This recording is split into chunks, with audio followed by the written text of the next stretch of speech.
At 5'2" and barely 110 pounds, she was constantly overlooked, passed over for patrol assignments, excluded from security details, relegated to administrative duties. Too small to be effective in combat situations, they said during performance reviews. Too delicate for real police work. But when the explosion shattered the windows of the federal courthouse and smoke began filling the corridors, it was her voice that cut through the chaos with calm authority.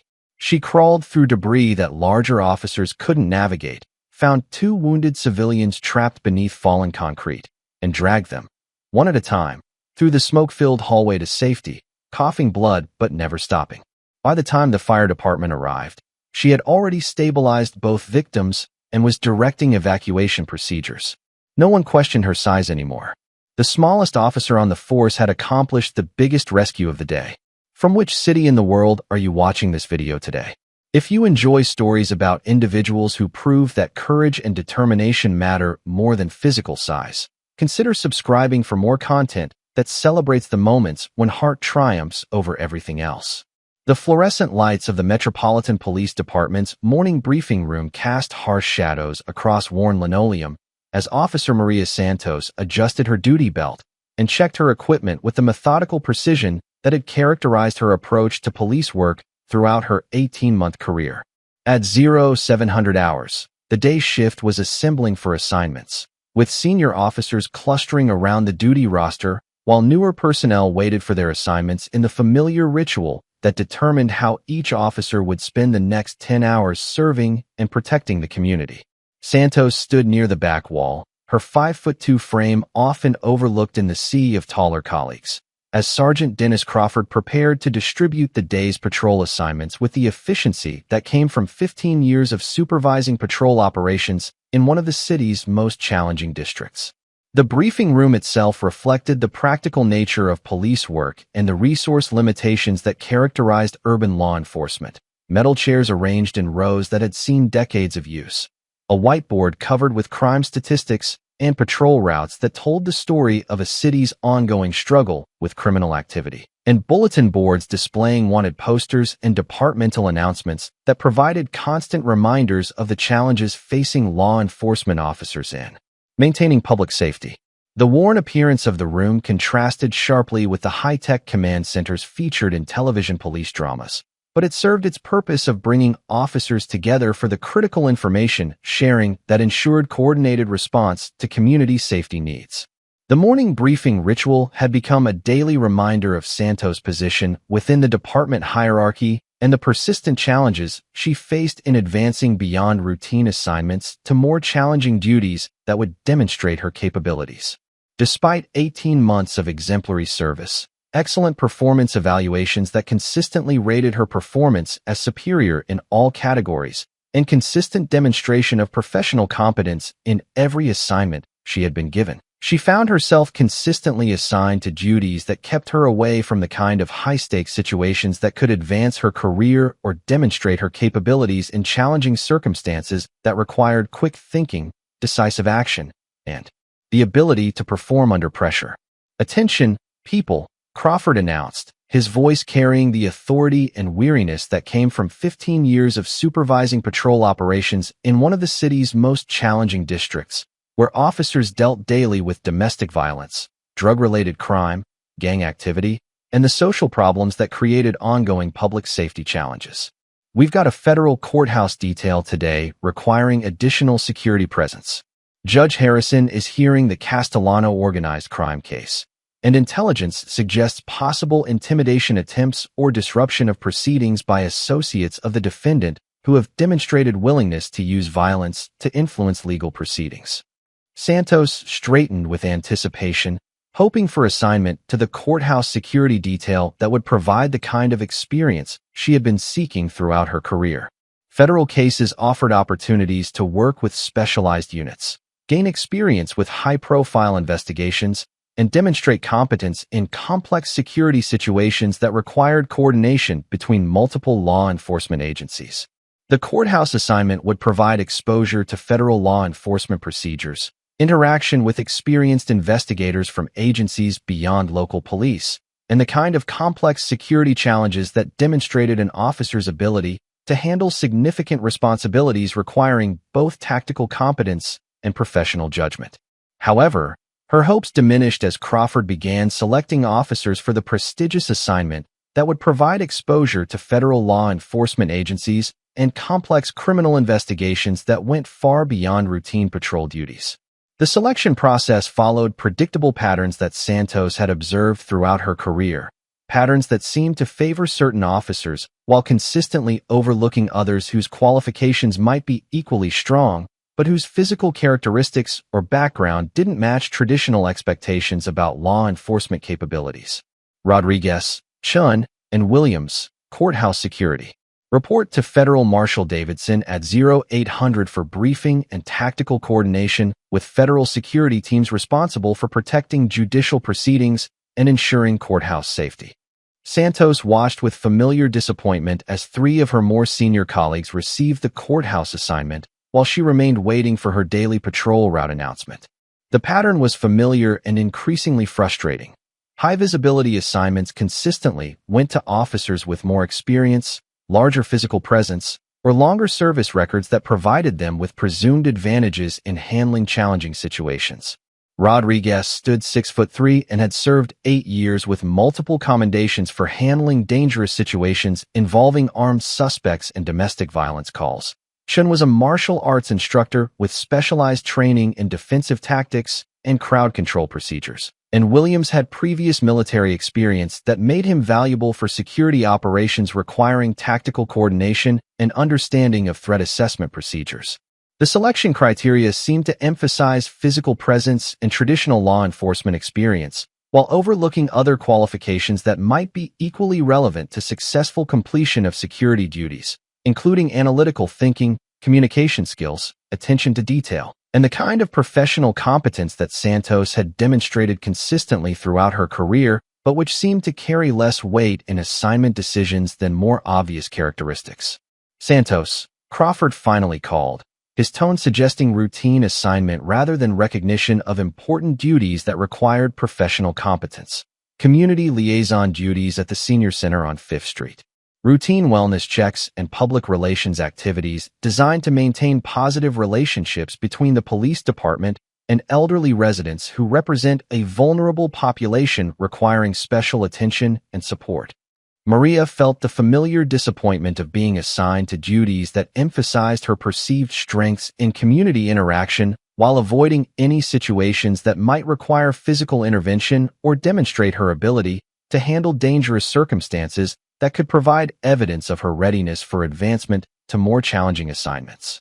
The Senior Center assignment was important community policing that served genuine public safety needs and provided valuable services to vulnerable community members, but it wasn't the kind of work that led to advancement opportunities or recognition within the department structure that valued dramatic arrests and high-profile cases over steady community service.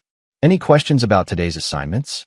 Crawford asked, scanning the assembled officers with the efficiency of someone who had conducted similar briefings thousands of times throughout his supervisory career and expected routine compliance rather than discussion or debate about assignment decisions.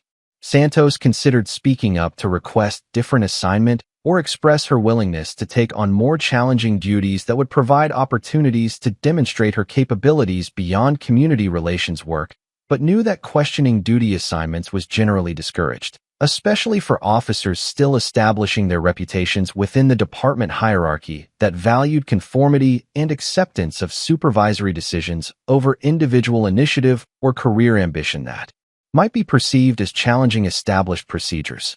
The unspoken message was clear and had been reinforced throughout her career. Prove yourself in the assignments you're given before expecting more challenging responsibilities. Even though the assignments consistently provided limited opportunities to demonstrate the kind of capabilities that would justify advancement to more significant duties.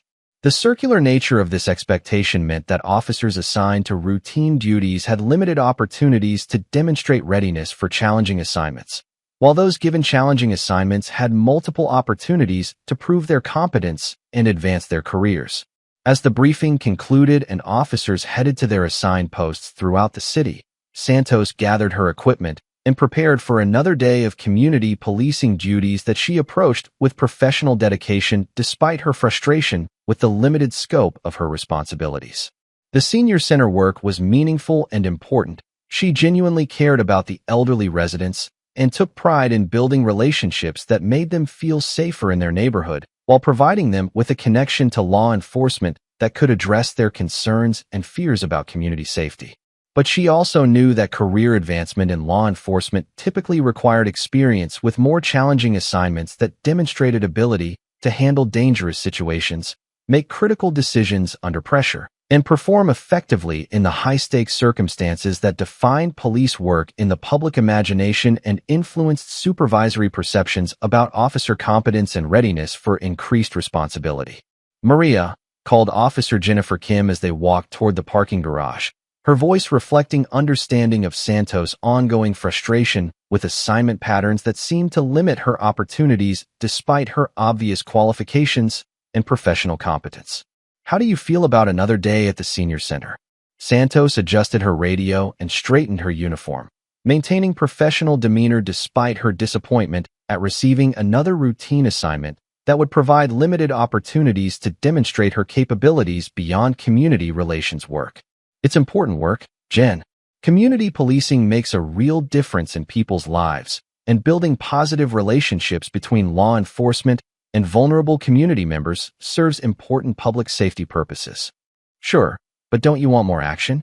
More opportunities to prove what you can do in situations that require the kind of skills you developed during academy training?"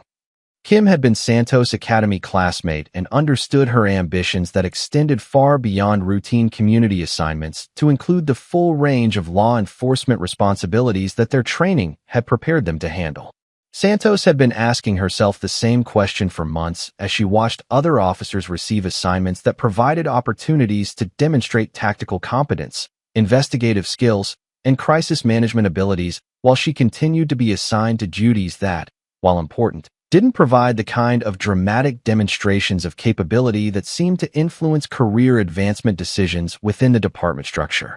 "I think Crawford assigns me to community work because he believes I'm good at connecting with people and building the kind of positive relationships that are essential to effective community policing," Santos replied diplomatically, though she suspected that her size played a larger role in assignment decisions than anyone would admit openly, and that supervisory assumptions about her physical capabilities influenced assignment decisions more than her demonstrated professional competence.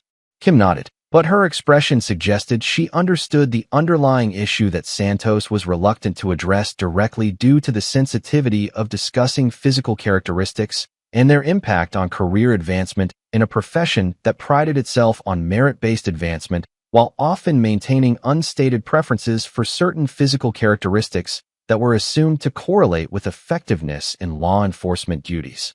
"Maria, you graduated second in your academy class with scores that exceeded most of your male classmates. Your tactical scores were higher than most of the guys who are getting specialized assignments. Your marksmanship scores were in the top 5% of your class, and your performance in crisis simulation exercises was consistently superior. It's not just about connecting with people. You've demonstrated competence in every area of police training." The conversation highlighted the challenge Santos faced throughout her law enforcement career and the broader issues affecting women in law enforcement who found that demonstrated competence in training didn't always translate to equal opportunities for challenging assignments. Despite excellent academic performance, superior marksmanship scores, and demonstrated competence in all areas of police training, including tactical situations, crisis response, and complex problem-solving scenarios, she consistently found herself assigned to duties that seemed designed to keep her away from potentially dangerous situations where her size might be perceived as a liability rather than viewing her other qualifications as assets that could contribute to successful mission completion. At the senior center, Santos began her routine rounds with the professional dedication that characterized her approach to all assignments, checking on elderly residents who lived alone and might need assistance with daily activities or medical emergencies that could be life-threatening if not promptly addressed. The work required patience, empathy, and communication skills that Santos had developed through years of community interaction, but it also required professional competence in recognizing signs of health problems, domestic abuse, or other issues that might require law enforcement intervention or social services support. She took genuine pride in the relationships she had built with residents who looked forward to her visits and trusted her with their concerns and fears about neighborhood safety, changes in their community, and personal problems that sometimes required law enforcement assistance or referral to appropriate social services that could address their needs.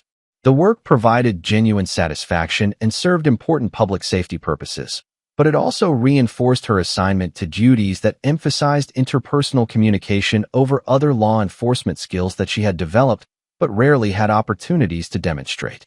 Mrs. Eleanor Patterson, 93 years old and a retired teacher who had spent 40 years educating children in the city's public schools before dedicating her retirement years to community volunteer work, always had coffee ready when Santos arrived for her weekly wellness check that served both official purposes and provided genuine human connection that both women valued.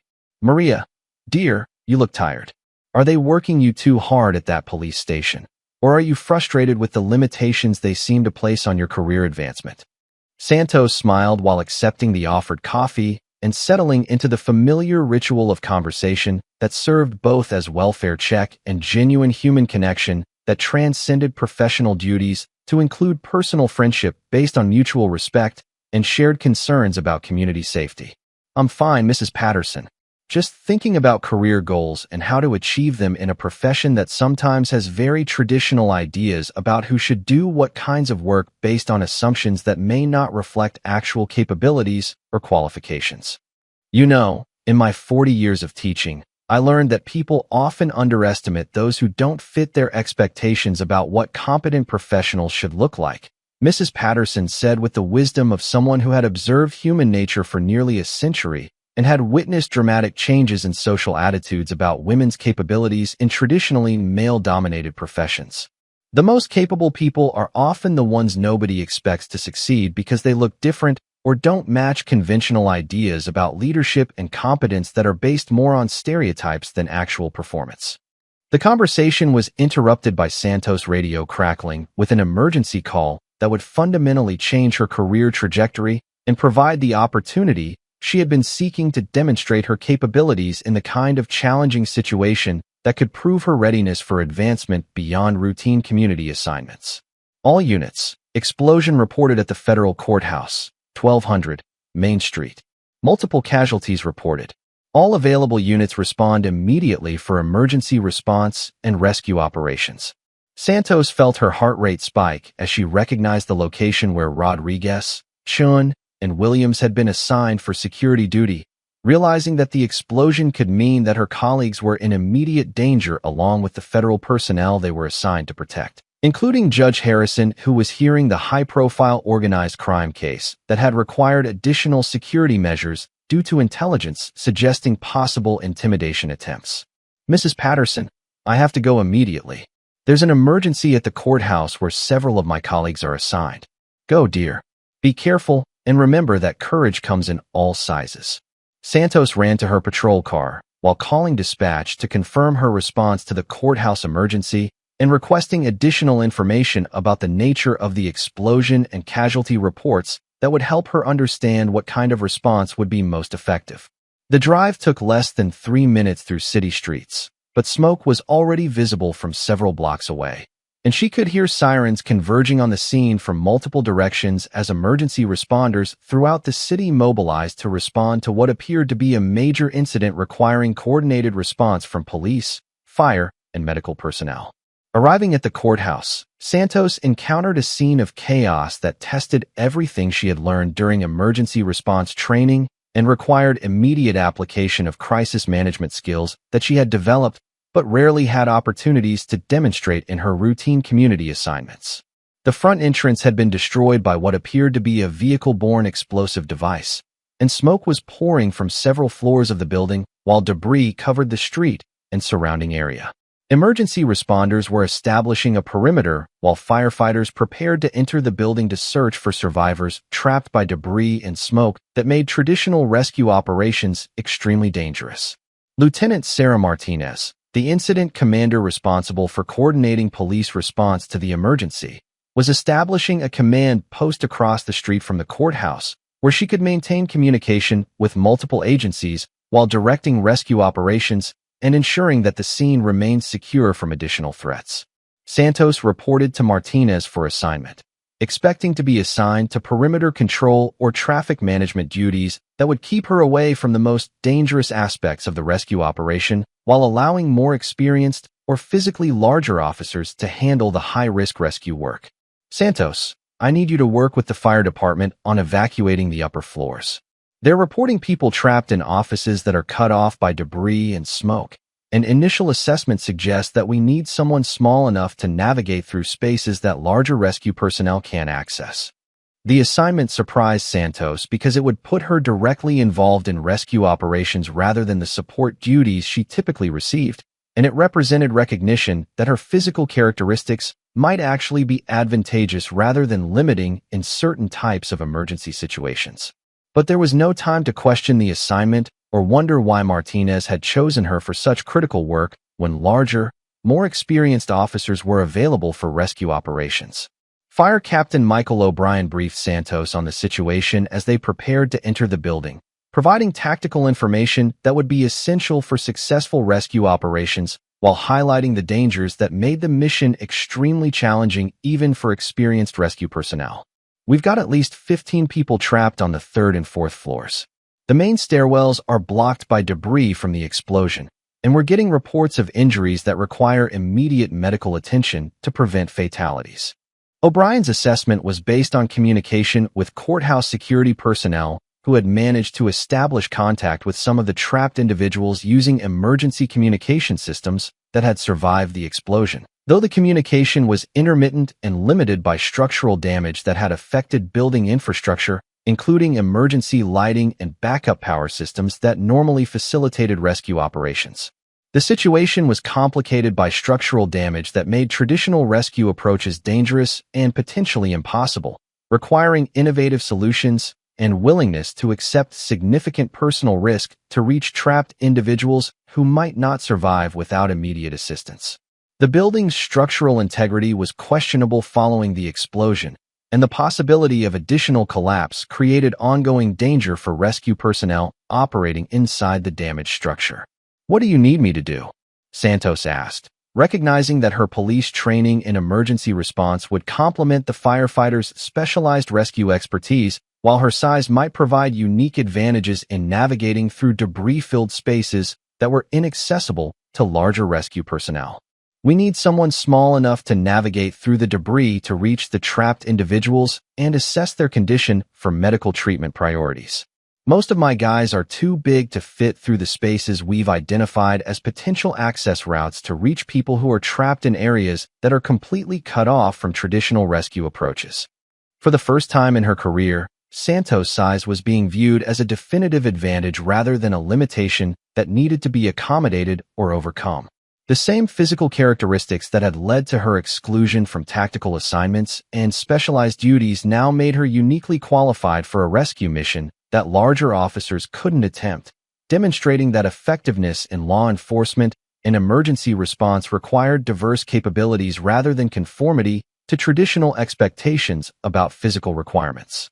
Santos followed O'Brien into the building, immediately confronted by the devastating effects of the explosion that had transformed a familiar public building into a dangerous obstacle course requiring careful navigation and constant awareness of structural hazards. The lobby had been destroyed, with concrete debris and twisted metal creating an obstacle course that required careful navigation while avoiding additional structural collapse that could trap rescue personnel along with the victims they were trying to save. The air was thick with dust and smoke that made breathing difficult and visibility poor, requiring rescue personnel to rely on tactile navigation and emergency lighting that provided minimal illumination in conditions that challenged every aspect of rescue operations.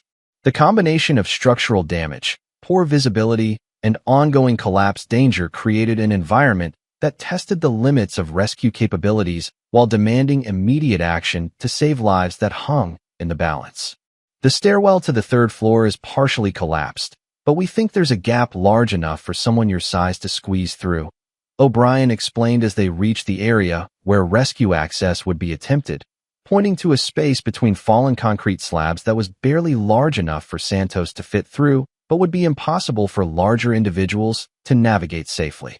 Santos examined the gap carefully, assessing both the accessibility and the structural stability that would determine whether the rescue attempt could be conducted safely without causing additional collapse that could trap her along with the people she was trying to save. The space led to what appeared to be an intact portion of the stairwell that could provide access to trapped individuals on the upper floors. But reaching that area would require crawling through a space that offered no room for error and no possibility of rescue if something went wrong. "I can make it through," Santos confirmed after careful assessment, already beginning to remove equipment that might prevent her from fitting through the narrow space, while retaining essential items that would be needed for rescue operations and communication with the command post. "Once you're through, your job is to find the trapped individuals, assess their injuries for medical treatment priorities, and guide them to safety if they're mobile.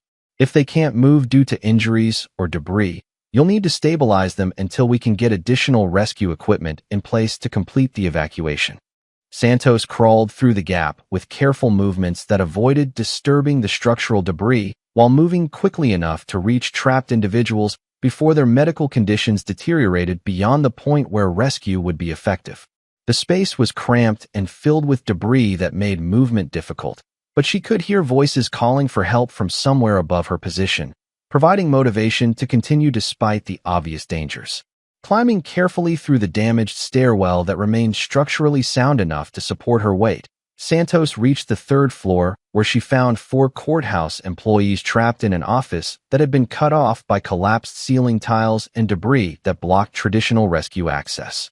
2 of the individuals appeared to have minor injuries that would allow them to move under their own power, while 2 others showed signs of more serious trauma that would require immediate medical attention and careful evacuation procedures to prevent additional injury.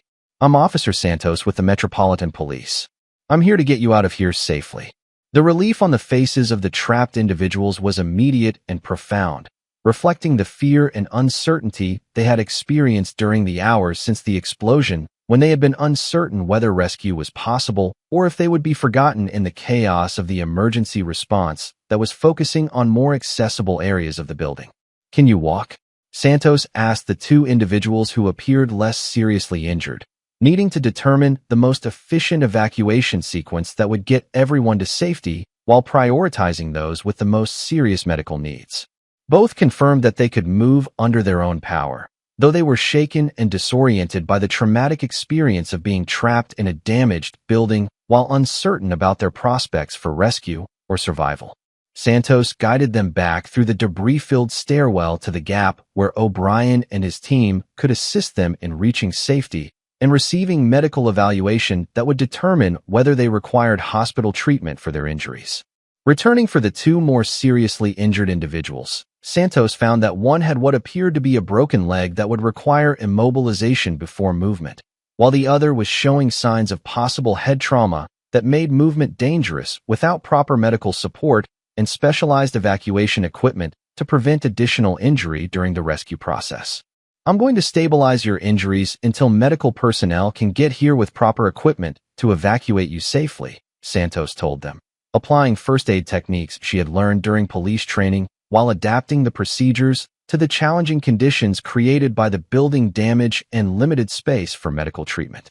Using supplies from her police first aid kit supplemented by materials found in the office, Santos immobilized the broken leg using improvised splinting techniques and provided support for the individual with possible head trauma, using positioning and monitoring procedures designed to prevent additional injury while maintaining consciousness and vital signs until professional medical assistance could arrive. The work was challenging in the cramped, debris-filled space that limited her ability to position herself properly for medical treatment, but her small size allowed her to move around the injured individuals and access supplies in ways that larger rescuers couldn't have managed in the confined space created by the structural damage. Santos established communication with the command post using her radio, providing detailed information about the condition of the trapped individuals and the specific medical support they would need once rescue equipment could be brought to their location, enabling medical personnel to prepare appropriate treatment and evacuation procedures. "Command, This is Santos. I have two individuals requiring immediate medical attention. One confirmed broken leg requiring immobilization and evacuation equipment. One possible head trauma requiring specialized transport and continuous monitoring. I need EMS personnel standing by with appropriate equipment for narrow access route evacuation. The response came immediately from Lieutenant Martinez, who had been monitoring Santos' progress and coordinating the overall rescue operation. Santos, excellent work. EMS is standing by with specialized equipment. Continue providing support until we can get additional rescue equipment in place for safe evacuation. Over the next hour, Santos remained with the trapped individuals, providing continuous medical support and emotional comfort, while rescue teams worked to create access routes large enough for evacuation equipment and medical personnel to reach the injured individuals safely. Her presence and professional competence helped keep the individuals calm and stable during what could have been a terrifying ordeal that might have resulted in panic or medical deterioration that could have made rescue more difficult or impossible. When rescue equipment finally reached the trapped individuals, Santos assisted in their evacuation by guiding the EMS personnel through the narrow access routes and providing detailed information about the medical care she had provided, enabling seamless transition to professional medical treatment that would continue during transport to hospital facilities equipped to handle trauma cases. Emerging from the building after the successful rescue operation, Santos was met by Lieutenant Martinez and Fire Captain O'Brien, both of whom recognized that her contributions had been essential to the success of the operation and had demonstrated capabilities that went far beyond what anyone had expected based on her previous assignments to routine community duties. Santos, that was outstanding work, Martinez said with obvious respect and appreciation for performance that had exceeded expectations and contributed significantly to mission success. Your ability to access those trapped individuals and provide competent medical support probably saved lives today, and your professional performance under extremely challenging conditions demonstrated capabilities that we need to recognize and utilize more effectively. O'Brien nodded agreement, adding his perspective from years of rescue operations that had shown him the importance of having personnel with diverse capabilities available for complex emergency situations. Officer Santos, I've been doing this for 20 years, and I've never seen anyone handle that kind of rescue situation with more professionalism and competence. Your size wasn't a limitation. It was exactly what we needed to reach those people and provide the medical support that kept them stable until we could complete the evacuation. As Santos completed her incident report and prepared to return to regular duties, she reflected on the day's events and their implications for her career trajectory and self-perception as a law enforcement professional. For the first time since joining the force, her physical characteristics had been recognized as advantages rather than limitations, and she had demonstrated capabilities that went far beyond community relations work to include crisis management, medical competence, and tactical thinking under extreme pressure. The rescue operation had required not just physical courage but technical competence, medical knowledge, and crisis management skills that Santos had developed through her police training but had rarely been able to demonstrate in her routine assignments to community liaison duties that provided limited opportunities to showcase the full range of her professional capabilities. The success of the mission had proven that effectiveness in law enforcement was determined by far more than physical size or traditional expectations about police work, and that the most important qualifications for public safety work were intelligence, training, professional competence, and commitment to serving the community regardless of personal risk or conventional assumptions about who was best suited for different types of assignments. 3 days later, Santos received a commendation from the police chief recognizing her role in the courthouse rescue operation, with specific citation of her courage, professional competence, and dedication to public service in circumstances that required exceptional performance under extreme pressure and demonstrated the highest standards of law enforcement professionalism. More importantly, Sergeant Crawford requested a meeting with Santos to discuss her career development and future assignment opportunities within the department, representing the first time in her career that supervisory personnel had initiated discussions about advancing her beyond routine community assignments to duties that would provide opportunities to demonstrate her full range of capabilities. Santos, I owe you an apology and an acknowledgement that I've been making assignment decisions based on assumptions rather than demonstrated abilities. Crawford began with obvious sincerity and recognition that his supervisory decisions had been influenced by unconscious biases that had limited Santos' opportunities despite her qualifications. I've been assigning you to community liaison duties because I thought that was where your skills were best utilized. But what happened at the courthouse made me realize that I was limiting your opportunities based on stereotypes rather than actual assessment of your capabilities and potential contributions to department operations. Santos appreciated Crawford's acknowledgement while recognizing that changing long-established patterns of thinking about police work would require time and continued demonstration of competence in diverse situations that challenge traditional assumptions about the relationship between physical characteristics and professional effectiveness. Sergeant, I understand that assignment decisions are complex and involve many factors including experience, training, and department needs. I just want opportunities to demonstrate my capabilities in different types of situations so that assignment decisions can be based on demonstrated performance rather than assumptions about what I can or cannot do effectively. You'll get those opportunities, Crawford assured her with conviction that reflected genuine commitment to providing fair opportunities for career advancement based on merit rather than stereotypes. I'm recommending you for the tactical response team and specialized crisis intervention training. Your performance at the courthouse proved that you have exactly the kind of skills, judgment, and professional competence we need for our most challenging assignments. And it's time we recognized that and provided you with opportunities to apply those skills in situations that require the highest levels of professional competence.